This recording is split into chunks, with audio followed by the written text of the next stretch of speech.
I think so. I'm not a voice in the car. Real quick. What? Okay. I'll just leave it away. Oh, there's still his interviews. But we gotta feed my voice anyway. I have to feed my voice anyway.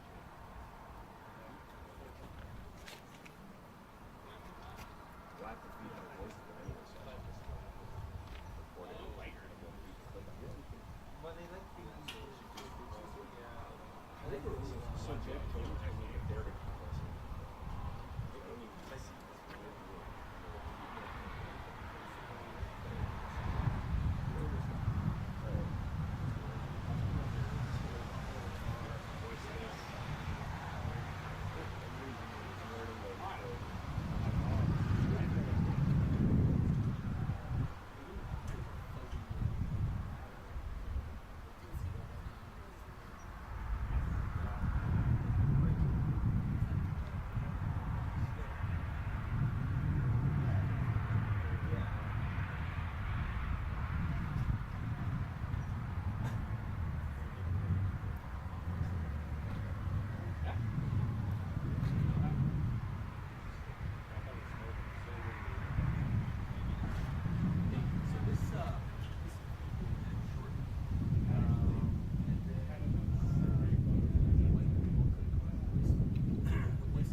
the good one I go to. And I was like, oh, it is, but it's not that.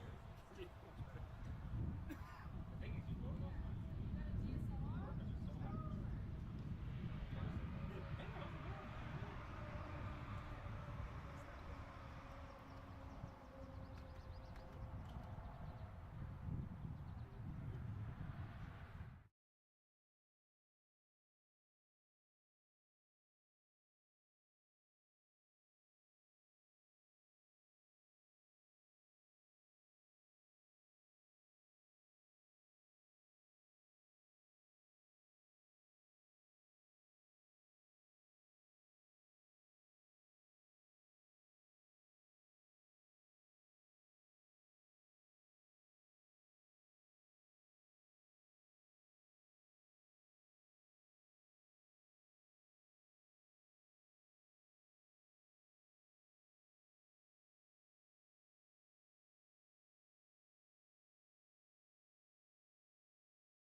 whoever's speaking, just come to the mics there. Okay, Yeah. sounds good. There we go. Just behind.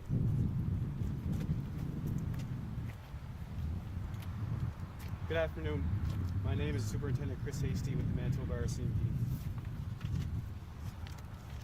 With me today is the Mayor of the RM of Alexander, Jack Brisco, and the Reeve of the RM of Lac du Bonnet, Loren Schinkel.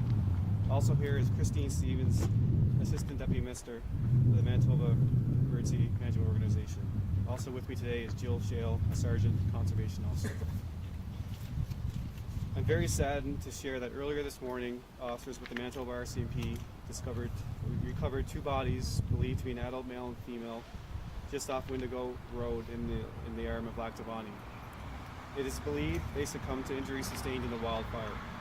While we cannot confirm their identities until an autopsy is completed, we were aware that these individuals had been trapped in the fire. Due to extreme conditions yesterday afternoon, emergency personnel were not able to reach the location until this morning.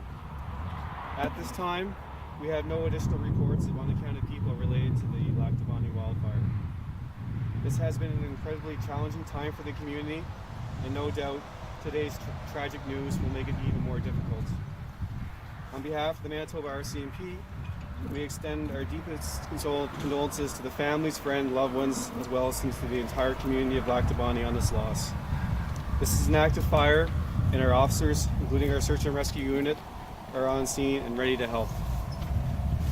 We also continue to be at 3 checkpoints along Highway 313 to ensure that only emergency vehicles are allowed into the active fire zone. I stress the active fire zone.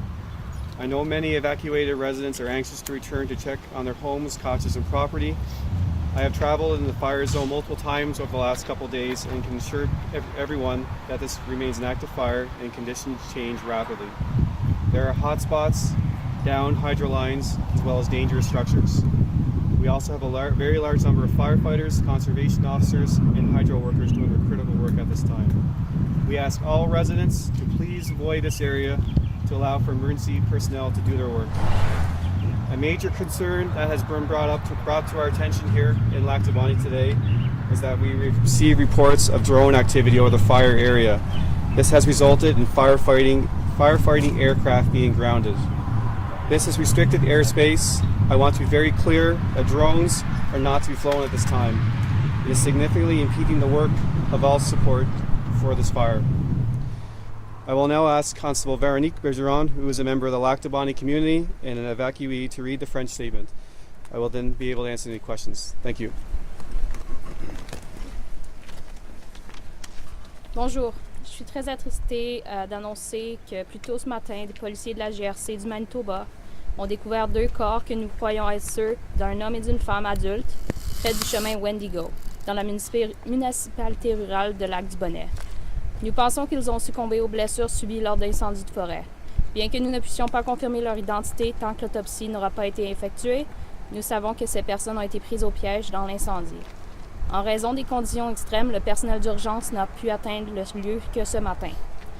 À l'heure actuelle, nous n'avons pas d'autres rapports de personnes manquantes liées à l'incendie de forêt de Lac du Bonnet.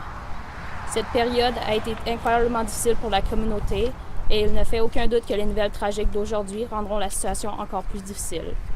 Au nom de la GRC, nous présentons nos plus sincères condoléances aux familles, amis, proches ainsi qu'à l'ensemble de la communauté de Lac du Bonnet pour cette perte.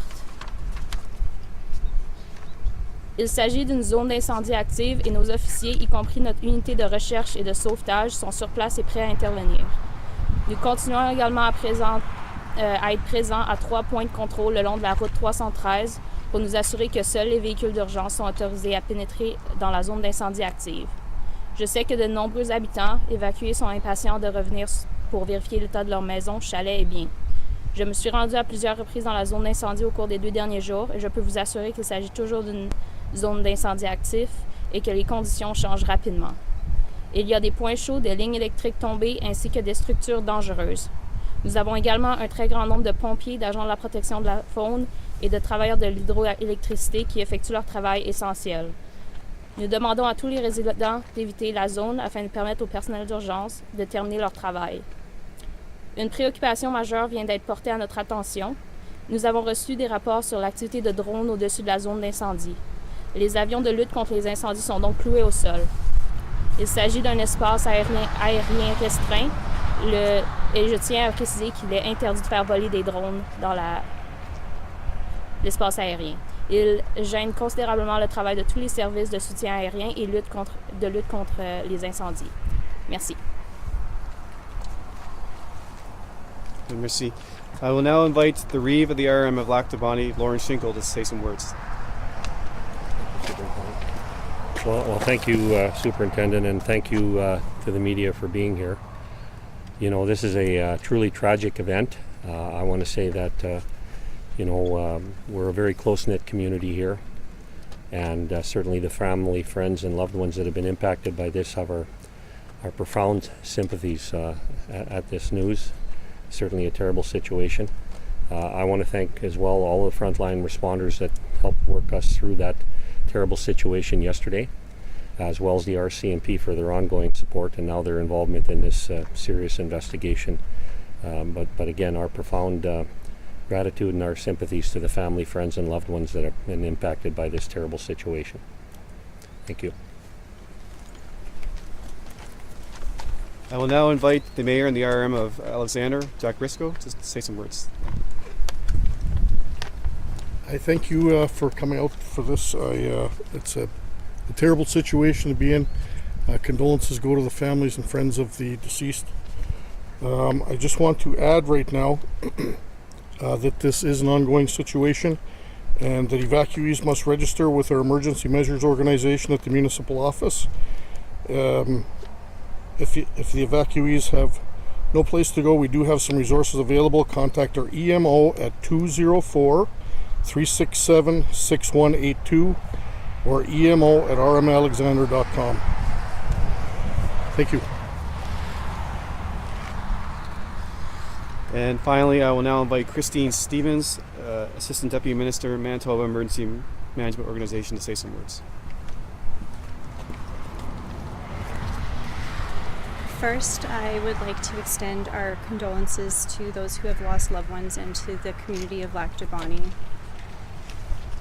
Manitoba is doing everything it can to make sure that people are safe, and we do continue to monitor the conditions that are very dynamic hour to hour. The conditions on the ground are changing. So we do ask folks to be mindful of the warnings that are issued, to heed the direction of local authorities, and to monitor for changing conditions themselves. At this time, given our assessment of changing risk and the conditions that have presented themselves, I would like to announce that Whiteshell Provincial Park will be closing tomorrow morning.